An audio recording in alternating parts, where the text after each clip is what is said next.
Hello നമസ്കാരം എല്ലാവർക്കും KS മെന്റെ ചാനലിലേക്ക് സ്വാഗതം. നമ്മൾ ഇന്നത്തെ ക്ലാസ്സിൽ ഡിസ്കസ് ചെയ്യാൻ പോകുന്നത് KS എക്സാം സിലബസിൽ പറഞ്ഞിട്ടുള്ള കൾച്ചറൽ ഹെറിറ്റേജ് ഓഫ് കേരളയിൽ വരുന്നതും അതേപോലെ തന്നെ ഡിഗ്രി തല പരീക്ഷകളിൽ ആർട്സ് സ്പോർട്സ് ലിറ്ററേച്ചർ കൾച്ചർ പഠിക്കുമ്പോൾ നമ്മൾ പഠിക്കുന്നതുമായിട്ടുള്ള ഒരു ഭാഗമാണ് ഏതെന്ന് പറയുന്നത് കേരള പെയിന്റിങ്സ് എന്ന് പറയുന്നത്. കേരളത്തിലെ പ്രധാനപ്പെട്ട പെയിന്റിങ്ങുകൾ എന്നുള്ളത്. അപ്പോൾ നമ്മളൊരു KS എക്സാമിന് വേണ്ടുന്ന രീതിയിൽ കുറച്ച് ഡീറ്റെയിൽഡ് ആയിട്ടായിരിക്കും ഇതിനകത്ത് പറയുന്നത്. അതേസമയം ഡിഗ്രി തല പരീക്ഷകൾക്ക് ആവശ്യമായിട്ടുള്ള കാര്യങ്ങളും ഇതിനകത്ത് നമ്മൾ ഡിസ്കസ് ചെയ്തു പോകുന്നുണ്ട്. ഓക്കെ, നമ്മൾ ഇന്നത്തെ ക്ലാസ്സിൽ ഇത്രയും കാര്യങ്ങളാണ് ഉദ്ദേശിക്കുന്നത്. Evolution of painting, origin of Kerala murals, theme, characteristics and techniques of Kerala murals, major books associated with Kerala murals, major mural paintings of Kerala in detail and institutions. ഇതില് ആദ്യത്തെ 3 ഭാഗം ഇന്നത്തെ ക്ലാസ്സിലും ബാക്കി വരുന്ന 3 ഭാഗം നെക്സ്റ്റ് ഒരു ക്ലാസ്സിലായിട്ടായിരിക്കും, നെക്സ്റ്റ് ഒരു വീഡിയോയിലൂടെ ആയിരിക്കും നമ്മൾ ഡിസ്കസ് ചെയ്യുന്നത്. ആദ്യം നമ്മൾ പഠിക്കാൻ പോകുന്നത് എവല്യൂഷൻ ഓഫ് പെയിന്റിംഗ് എന്നുള്ളതാണ്.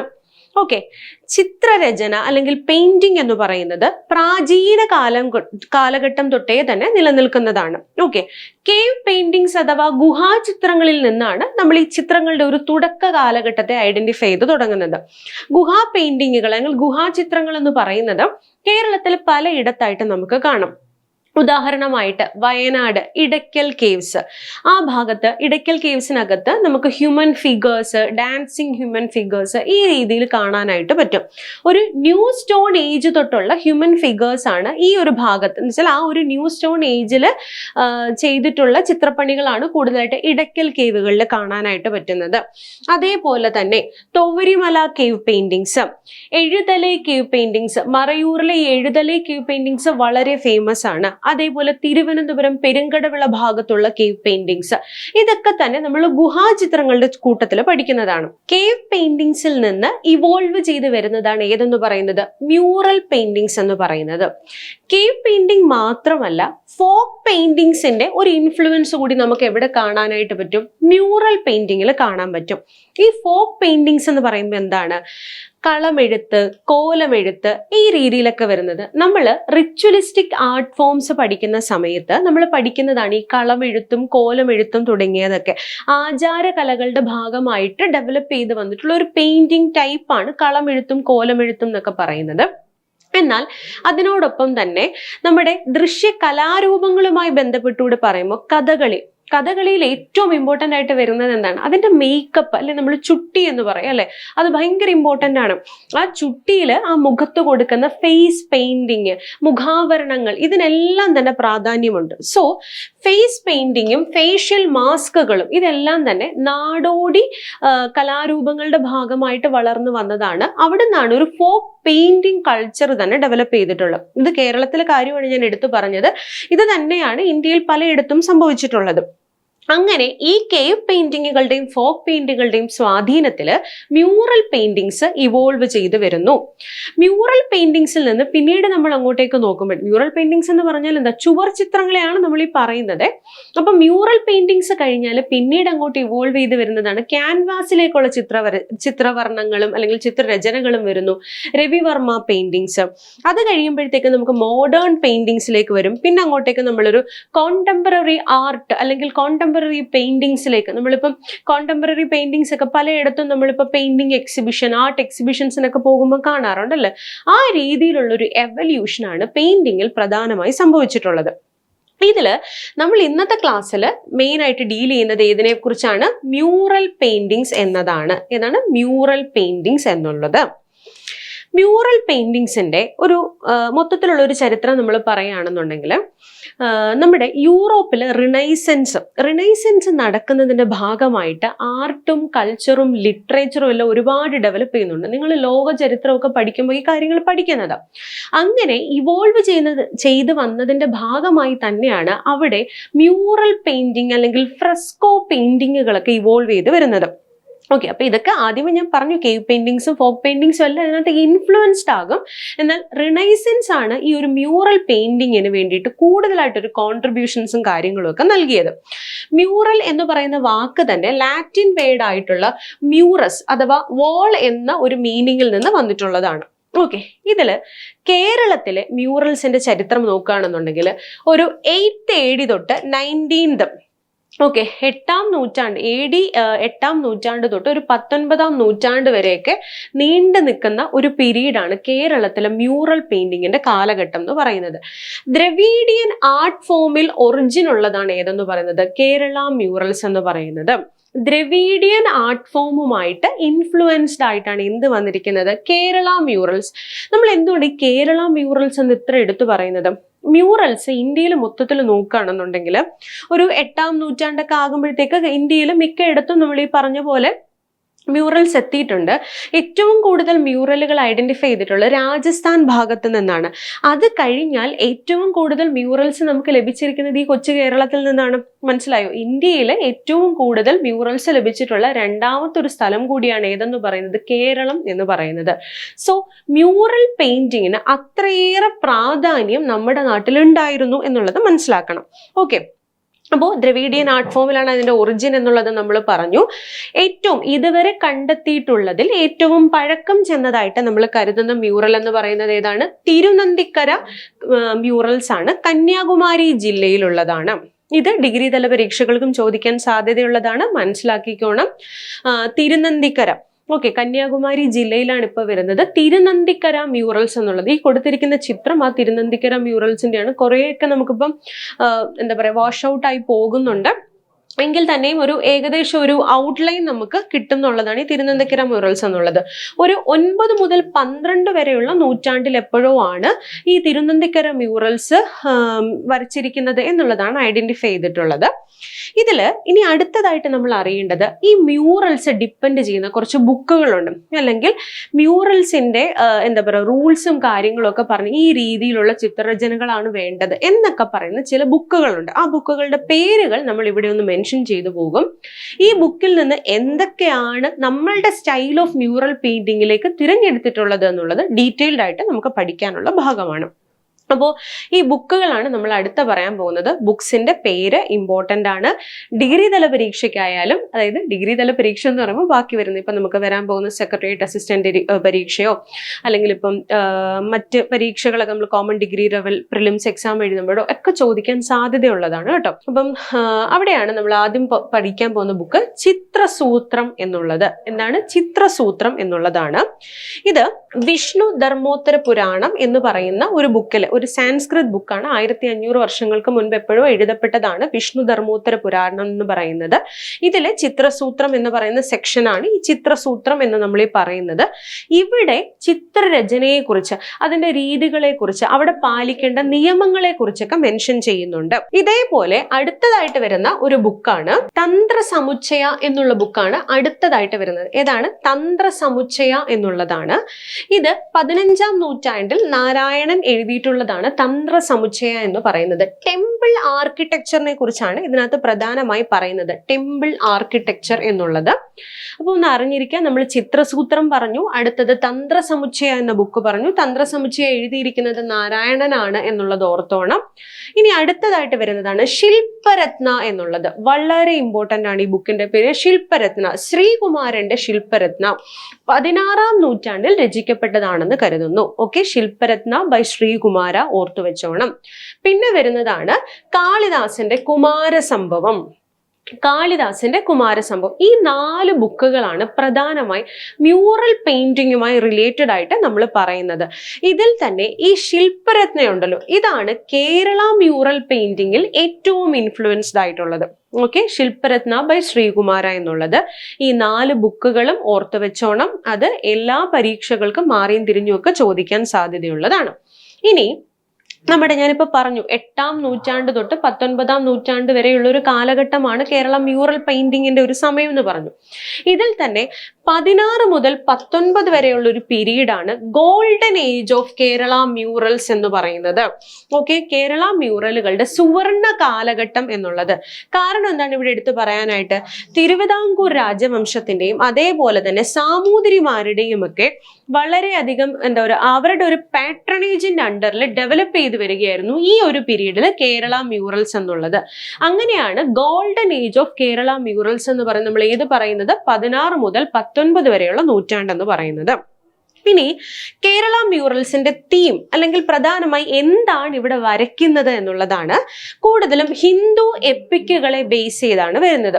Okay, Hindu epics like Ramayana, Mahabharata, ഇതിലെയൊക്കെ സംഭവങ്ങൾ, ചെറിയ ചെറിയ ഇൻസിഡന്റ് എടുത്ത് അതാണ് നമ്മൾ പ്രധാനമായി വരയ്ക്കുന്നത്. ഓക്കെ, അത് കൂടാതെ രാമായണ മഹാഭാരതം കൂടാതെ അതേപോലെ തന്നെ ഏൻഷ്യൻ സ്ക്രിപ്ചേഴ്സിലെ മറ്റ് കഥകളും ഇതൊക്കെയാണ് പ്രധാനമായി കേരള മ്യൂറൽസ് എന്ന് മാത്രമല്ല പൊതുവെ മ്യൂറലുകളുടെ ഒരു തീം എന്ന് പറയുന്നതാണ്. ഹിന്ദു മിത്തോളജിയും അതേപോലെ തന്നെ മറ്റ് ഏൻഷ്യൻ സ്ക്രിപ്ചേഴ്സിലെയും കഥകളും ഇതൊക്കെയാണ് പ്രധാനമായി നമ്മൾ തിരഞ്ഞെടുക്കുന്നത്. ഇനി നമ്മൾ നോക്കുകയാണെങ്കിൽ കേരളത്തിലെ മ്യൂറൽസ് എവിടെയൊക്കെയാണ് പ്രധാനമായി കാണുന്നത് എന്നുള്ളതാണ്. ഒന്ന്, ടെമ്പിൾസിൽ. ഓക്കെ, ശരിക്കും പറഞ്ഞാൽ മ്യൂറൽസ് ഒരു ക്ഷേത്രകലയായിട്ട് തന്നെയാണ് കാണുന്നത്. ക്ഷേത്രകല എന്ന രീതിയിൽ തന്നെയാണ് പറയുന്നതും.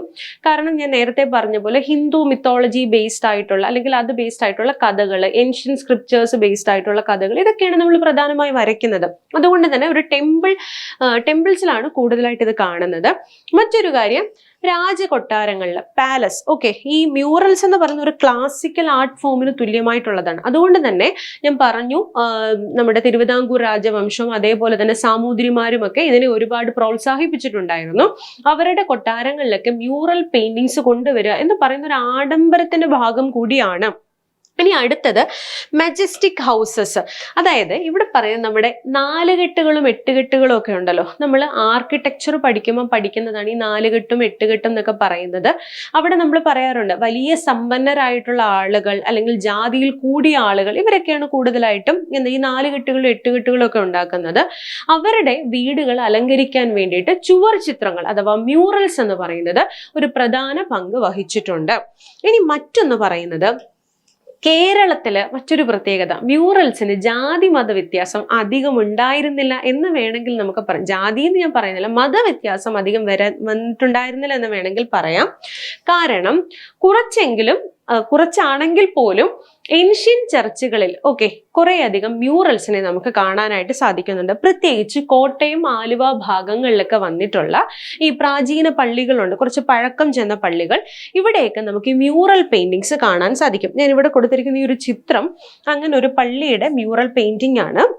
ഇതിനകത്ത് നോക്കുകയാണെങ്കിൽ യേശുവിൻ്റെ ജീവിത കാലഘട്ടം, യേശു ക്രിസ്തുവിൻ്റെ ജീവിത കാലഘട്ടം, അദ്ദേഹത്തിൻ്റെ പീഡാനുഭവ കാലം, അതായത് നമ്മൾ ക്രൂശ മരണത്തിലേക്ക് വരുന്ന ആ ഒരു കാലഘട്ടം, ഉയർത്തെഴുന്നേൽപ്പ്, ഇതൊക്കെയാണ് പ്രധാനമായി പള്ളികളിലേക്ക് വരുമ്പോൾ നമ്മുടെ മ്യൂറൽസിന്റെ തീമായിട്ട് മാറുന്നത്. അപ്പൊ വിശ്വാസം അനുസരിച്ച് മ്യൂറൽസിന്റെ തീമിന് വ്യത്യാസം വരുന്നുണ്ട്. എന്നാൽ മ്യൂറൽസ് എന്ന് പറയുന്നത് ഒരിക്കലും അമ്പലങ്ങളിൽ മാത്രമായി ചുരുങ്ങിയിരുന്നില്ല എന്നൊരു ആശയം നിങ്ങൾ ഇവിടുന്ന് ഉൾക്കൊള്ളണം. സോ ഏൻഷ്യൻ ചർച്ചസിലും മ്യൂറൽ പെയിന്റിങ്സ് നമുക്ക് ഒരു പരിധി വരെ കാണാൻ സാധിക്കുന്നുണ്ട്. പ്രത്യേകിച്ച് ഞാൻ പറഞ്ഞു കോട്ടയം, ആലുവ ഭാഗങ്ങളിലൊക്കെയുള്ള പള്ളികളിലാണ് ഇത് പ്രധാനമായി കാണുന്നത്. ഇനി നമ്മുടെ മ്യൂറൽസിന്റെ പ്രത്യേകതകൾ എന്തൊക്കെയാണ്, ക്യാരക്ടറിസ്റ്റിക്സ് ചോദിക്കാൻ സാധ്യതയുള്ള ഒരു ക്വസ്റ്റ്യൻ ആണ് ഈ ക്യാരക്ടറിസ്റ്റിക്സ് എന്ന് പറയുന്നത്. അത് നമുക്ക് നോക്കാം. ക്യാരക്ടറിസ്റ്റിക്സിലേക്ക് വരുമ്പോൾ ആദ്യം നമ്മൾ പറഞ്ഞത് എന്ത് തീമിനെ ബേസ് ചെയ്താണ്, ഓൾറെഡി നമ്മൾ ഡിസ്കസ് ചെയ്തതാണല്ലോ. ഹിന്ദു മിത്തോളജിക്കൽ തീം ബേസ്ഡ് ആയിട്ടാണ് പൊതുവെ മ്യൂറൽസ് വരുന്നത്. സംടൈംസ് നമുക്ക് എന്താണ് ചർച്ചുമായിട്ട് റിലേറ്റഡ് ആയിട്ടൊക്കെ വരുമ്പോൾ അവരുടെ വിശ്വാസങ്ങൾ ബേസ്ഡ് ആയിട്ടുള്ള തീമുകൾ കാണാൻ പറ്റും. അടുത്തൊരു പ്രത്യേകത എന്ന് പറയുന്നത് കളർ പാലറ്റ് ആണ്. യൂസ് ചെയ്യുന്ന വർണ്ണങ്ങളുടെ പ്രത്യേകതകളാണ്. പഞ്ചവർണ്ണങ്ങളാണ് പ്രധാനമായി മ്യൂറൽസിൽ യൂസ് ചെയ്യുന്നത്. എന്താണ് പഞ്ചവർണ്ണങ്ങൾ എന്നുള്ളത്? Black, white, yellow, red and green, ഇങ്ങനെ 5 വർണ്ണങ്ങൾ. കറുപ്പ്, വെള്ള, പച്ച, ചുവപ്പ്, പിന്നെ അതേപോലെ തന്നെ മഞ്ഞ, ഇത്രയും 5 വർണ്ണങ്ങളാണ്. ഈ 5 വർണ്ണങ്ങളുടെ പ്രത്യേകത ക്യാരക്ടേഴ്സിനെ, അതായത് നമ്മൾ ഇതിനകത്ത് വരയ്ക്കുന്ന ഓരോ കഥാപാത്രങ്ങൾക്കും അവരുടെ കഥാപാത്രത്തിന്റെ ഗുണഗണങ്ങൾക്കനുസരിച്ചാണ് വർണ്ണങ്ങൾ നൽകുന്നത്. നമ്മൾ ഡീറ്റെയിൽഡ് ആയിട്ട് നോക്കും എങ്ങനെയാണെന്നുള്ളത്. മറ്റൊരു കാര്യം കൂടി ഇവിടെ ഞാൻ ചേർക്കാണ്. നമ്മൾ ഈ പഞ്ചവർണ്ണങ്ങൾ എന്ന് പറഞ്ഞല്ലോ, ഒരു ദിവസത്തിന്റെ നിറം എന്നാണ് ഈ വർണ്ണങ്ങളെ നമ്മൾ പറയുന്നത്. അതായത് വെളുപ്പിനെ എന്ന് നമ്മൾ പറയാറുണ്ടല്ലോ, പ്രഭാതം എന്നുള്ളത് വെളുപ്പിനെ സൂചിപ്പിക്കുന്നു. അതേപോലെ തന്നെ നമ്മൾ വെളുപ്പിനെ തുടങ്ങി രാത്രിയിൽ അവസാനിക്കുന്നു. രാത്രി കാണിക്കുന്നത് എന്താണ്? ഇരുട്ടാണ്. ഇരുട്ടിനെ നമ്മൾ കറുപ്പായിട്ടാണ് കാണിക്കുന്നത്. അതേപോലെ തന്നെ നമ്മുടെ ഡോൺ ആൻഡ് ഡസ്ക് എന്നുള്ളൊരു ഭാഗം വരുമല്ലോ, അതായത് നമ്മുടെ സായാഹ്ന ഭാഗം, പ്രഭാതത്തിൽ, അത് കഴിഞ്ഞിട്ട് ആ സൂര്യൻ ഉദിച്ചു വരുന്ന ഒരു സമയം, സൂര്യൻ അസ്തമിക്കാൻ തുടങ്ങുന്ന ഒരു സമയം. ഇവിടെ ഒരു മഞ്ഞയും അതേപോലെ തന്നെ ചുവപ്പും കലർന്നിട്ടുള്ള നിറങ്ങളാണ് ഈ സമയത്ത് നമുക്ക് ദർശിക്കാനായിട്ട് സാധിക്കുന്നത്. ഇൻ ബിറ്റ്വീൻ ഉള്ള സമയത്ത് നമ്മൾ പ്രകൃതിയുടെ നിറമായ പച്ചയെയും സൂചിപ്പിക്കുന്നു. ഇങ്ങനെയുള്ള രീതിയിൽ അങ്ങനെ ഒരു ദിവസത്തിൽ ഒരു മനുഷ്യൻ കാണുന്ന വർണ്ണങ്ങൾ, അതിനെയാണ് നമ്മൾ ഈ പഞ്ചവർണ്ണങ്ങളായിട്ട് മ്യൂറൽസിലേക്ക് തിരഞ്ഞെടുത്തിട്ടുള്ളത്. ഓക്കെ, ഈ രീതിയിലും കൂടെ ഒന്ന് അറിഞ്ഞു വെച്ചോണം. അതിന്റെ ഒരു ക്യാരക്ടർ എടുക്കുന്ന രീതി എങ്ങനെയാണെന്നുള്ളത് കേട്ടോ പറയുന്നത്.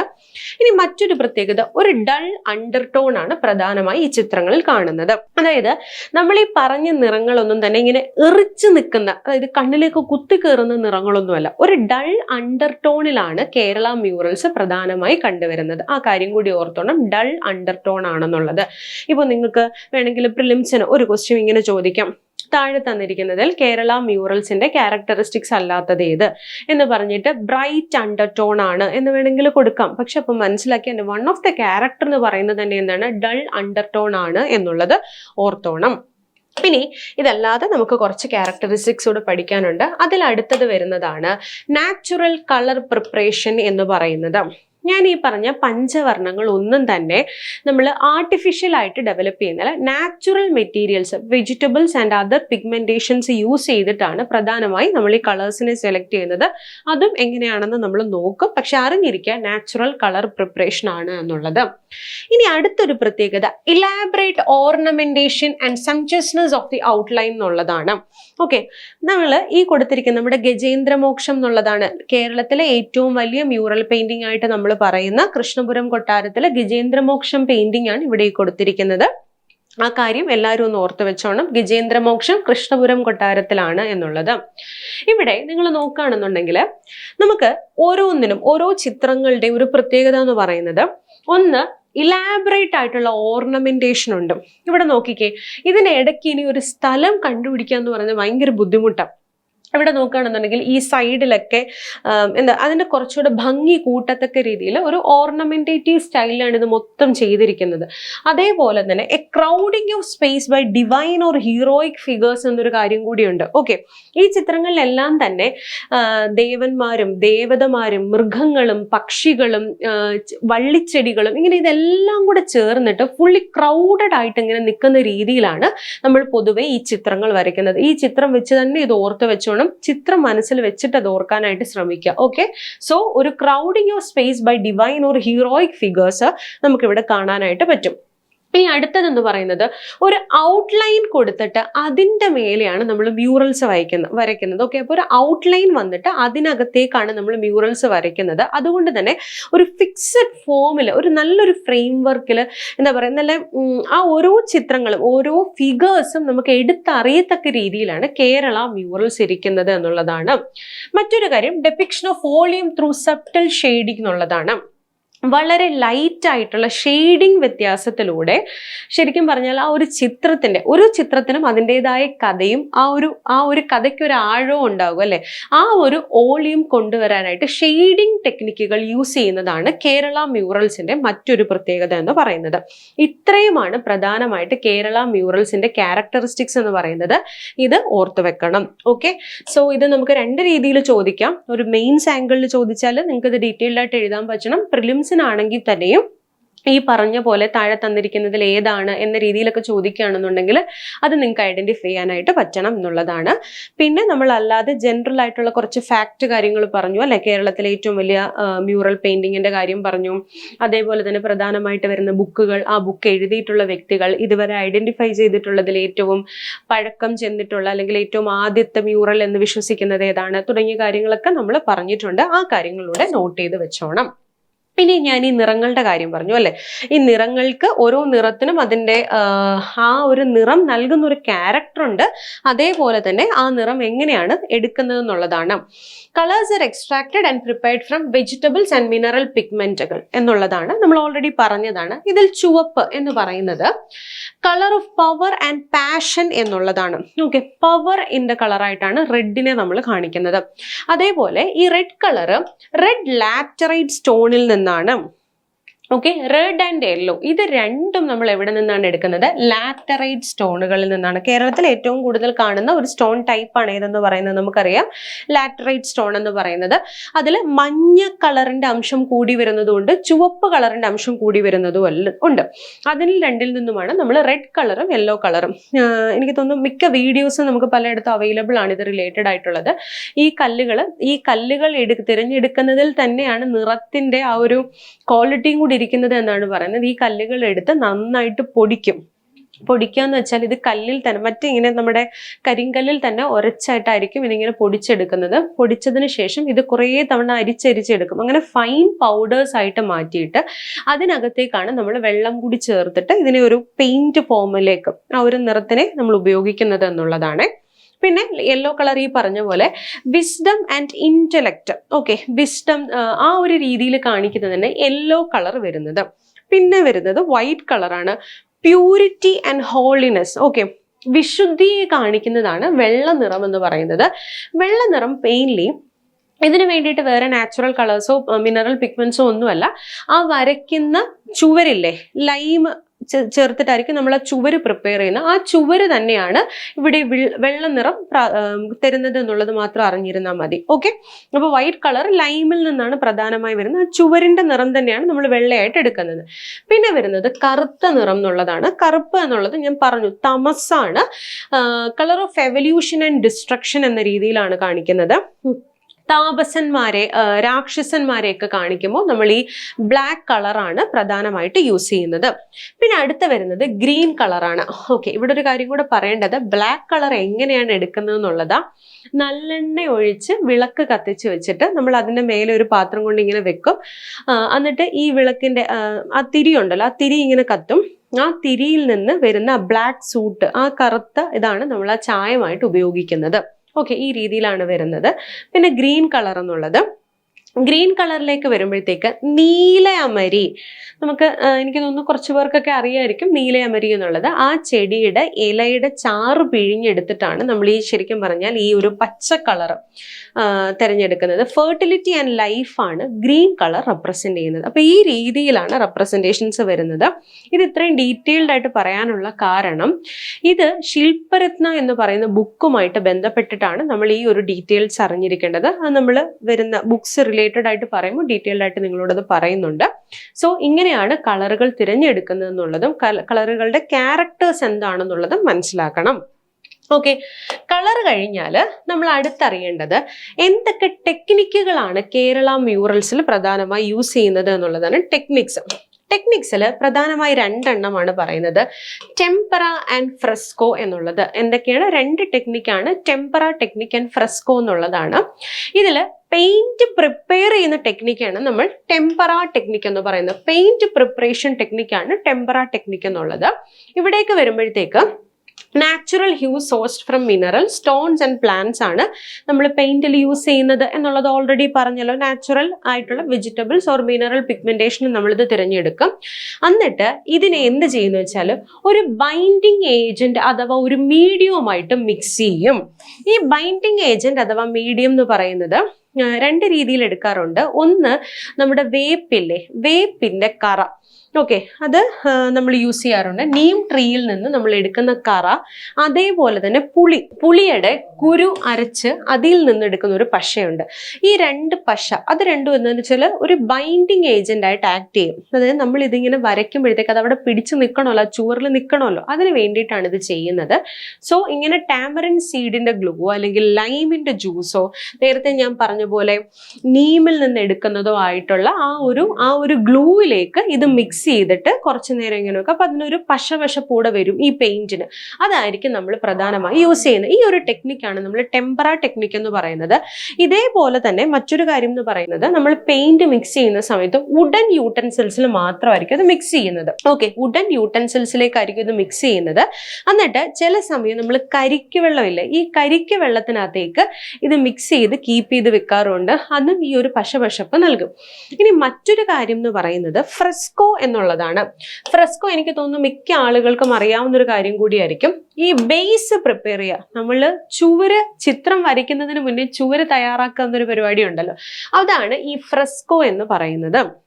ഞാൻ നേരത്തെ പറഞ്ഞു കരിക്ക് വെള്ളത്തിനകത്തേക്ക് ഇത് മിക്സ് ചെയ്ത് വെക്കുന്നുള്ളത്. ഇതേപോലെ നമ്മുടെ ചുണ്ണാമ്പ് ലൈം എന്നുള്ളത് ഈ കരിക്ക് വെള്ളത്തിനകത്തേക്ക് ഒരു 2-3 ദിവസമൊക്കെ മിക്സ് ചെയ്ത് വെച്ചതിന് ശേഷം വേർട്ടിക്കലായിട്ടും ഹൊറിസോണ്ടലായിട്ടും ഇതൊരു പല സ്ട്രോക്സ് കൊടുക്കും ഈ ചുവരിന്റെ മേലെ. എന്നിട്ട് അതൊരു രീതി. അതേപോലെ തന്നെ നമ്മുടെ ലൈമും സാൻഡും കൂടെ മിക്സ് ചെയ്തിട്ട് ചുവര് പ്രിപ്പയർ ചെയ്യും. ഇങ്ങനെ ചെയ്യുന്നതിനെയാണ് നമ്മൾ ഈ ഫ്രെസ്കോ എന്ന് പറയുന്നത്. എന്താണ് ഇവിടെ വരുന്നത്? Paintings are done when the surface of the wall is still wet so that the pigments go deep inside the wall surface എന്നുള്ളത്. ഇതുപോലെ ലൈമും സാൻഡോ അല്ലെങ്കിൽ ലൈമ് ഈ പറഞ്ഞ പോലെ കരിക്ക് വെള്ളത്തിനകത്തോ മിക്സ് ചെയ്ത് വെച്ചതിന് ശേഷം പല സ്ട്രോക്സ് കൊടുത്തിട്ട് നമ്മൾ ഇവിടെ വളരെ സ്മൂത്ത് ആയിട്ടുള്ള ഒരു ചുവര് അവിടെ പ്രിപ്പയർ ചെയ്യും. ആ ചുവരിന്റെ മേലെ അത് ഈ പറഞ്ഞ ലൈം മിക്സ്ചർ വെറ്റായി ഇരിക്കുന്ന സമയത്ത് തന്നെ നമ്മൾ പെയിന്റ് ചെയ്യും. ഈ വരുന്ന രീതിയാണ് ഫ്രെസ്കോ പെയിന്റിംഗ് എന്ന് പറയുന്നത്. ഓക്കെ, അങ്ങനെ വെറ്റായിരിക്കുന്ന സമയത്ത് തന്നെ നമ്മൾ പെയിന്റ് ചെയ്യുമ്പോൾ ഒരു പ്രത്യേകത, ഈ കളേഴ്സ് നല്ല ഡീപ്പായിട്ട് പോയിട്ട് കുറേ അധികം നാൾ ഇത് നിലനിൽക്കും. നമുക്കറിയാം ഇന്നും പല മ്യൂറൽ പെയിന്റിങ്സും ഒരു 12 നൂറ്റാണ്ടിന് ശേഷം അറൗണ്ട് എനിക്ക് തോന്നുന്നു ഒരു 15 തൊട്ടൊരു 18-19 നൂറ്റാണ്ട് വരെയുള്ള മ്യൂറൽസ് ആണ് ഇന്ന് കൂടുതലായിട്ട് നിലനിൽക്കുന്നത്. ഇത്രയും നൂറ്റാണ്ടുകൾക്കിപ്പുറം അത് നിലനിൽക്കുന്നതിനുള്ള കാരണം എന്താണ്? ഈ പറഞ്ഞിട്ടുള്ള ഫ്രെസ്കോ ടെക്നിക് എന്ന് പറയുന്നതാണ്. അപ്പോൾ ഈ നമ്മൾ പ്രധാനമായി ഇത്രയും കാര്യങ്ങളാണ് ഇന്നത്തെ ക്ലാസ്സിൽ ഡിസ്കസ് ചെയ്തത്. ടെക്നിക്കുകൾ പറഞ്ഞു, ക്യാരക്ടറിസ്റ്റിക്സ് എന്താണെന്നുള്ളത് പറഞ്ഞു, അതേപോലെ തന്നെ കേരളത്തിലെ മ്യൂറൽസിന്റെ എവല്യൂഷൻ എങ്ങനെയാണ് എന്നുള്ളൊരു കാര്യവും നമ്മൾ ഡിസ്കസ് ചെയ്തു. ഏതൊക്കെ ബുക്സ് ആണ് പ്രധാനമായിട്ടും മ്യൂറൽസുമായി ബന്ധപ്പെട്ട് വരുന്നത് എന്നുള്ള കാര്യവും നമ്മൾ പറഞ്ഞു. അങ്ങനെയാണെങ്കിൽ ഈ ക്വസ്റ്റ്യൻ നിങ്ങൾ ആൻസർ ചെയ്യണം. Which of the below given colours is not generally used in mural painting as it is attributed to poison എന്നുള്ളതാണ്. ഇത് നിങ്ങൾ കമന്റിൽ ആൻസർ ചെയ്യണം. ഏതാണ് ഉത്തരം എന്നുള്ളത്, ഓപ്ഷൻ ഏതാണെന്ന് പറയാം. ഇതിന്റെ ആൻസർ നമ്മൾ സെക്കൻഡ് പാർട്ട് വീഡിയോയിൽ ഡിസ്കസ് ചെയ്യുന്നതായിരിക്കും. നമ്മൾ ഓൾറെഡി ഒരു 3 ഭാഗങ്ങൾ ഇൻഡെക്സിൽ കാണിച്ചിട്ടുള്ള 3 ഭാഗങ്ങളാണ് നമ്മൾ ഈ വീഡിയോയിൽ ഡിസ്കസ് ചെയ്തത്. ബാക്കി 3ഉം സെക്കൻഡ് പാർട്ട് വീഡിയോയിലായിരിക്കും. അവിടെ ഞാൻ ഈ ക്വസ്റ്റ്യൻ്റെ ആൻസർ നിങ്ങളുമായിട്ട് ഡീറ്റെയിൽഡ് ഡിസ്കസ് ചെയ്യുന്നതായിരിക്കും. സോ എല്ലാവരും കമന്റിൽ ഇത് പറയണം. അതേപോലെ നമ്മളുടെ പുതിയ ബാച്ച് സ്റ്റാർട്ട് ചെയ്യുന്നുണ്ട്. ഡിഗ്രി ലെവൽ എക്സാമിന് തയ്യാറെടുക്കുന്നവർക്ക് വേണ്ടി ഒരു കമ്പൈൻഡ് ബാച്ചാണ്. അടുത്ത മാസം ജൂലൈയിൽ സെക്കൻഡ് വീക്കോടുകൂടി ഇത് ആരംഭിക്കുകയാണ്. നമുക്ക് സെക്രട്ടേറിയറ്റ് അസിസ്റ്റന്റ് വരാൻ പോകുന്നല്ലോ, ആ എക്സാമിന്റെ പ്രിലിംസും മെയിൻസും PCM ബാച്ചായിട്ട് അതിനോടൊപ്പം തന്നെ KASന്റെ പ്രിലിംസും കൂടി നമ്മൾ ഒരുമിച്ച് കൊണ്ടുവന്നിരിക്കുകയാണ്. സോ ഈ കമ്പൈൻഡ് ബാച്ചിലേക്ക് ജോയിൻ ചെയ്യാനായിട്ട് താല്പര്യമുള്ളവർ നമ്മളെ കോൺടാക്ട് ചെയ്യുക. സോ അതേപോലെ തന്നെ നമ്മുടെ LSGSന്റെ മെയിൻസ് ബാച്ച് നമ്മൾ സ്റ്റാർട്ട് ചെയ്തിട്ടുണ്ട്. സോ LSGS പ്രിപ്പയർ ചെയ്യുന്നവരുണ്ടെങ്കിൽ തീർച്ചയായിട്ടും കോൺടാക്ട് ചെയ്യുക. സോ നമുക്ക് അടുത്ത ക്ലാസ്സിൽ കാണാം. Then thank you.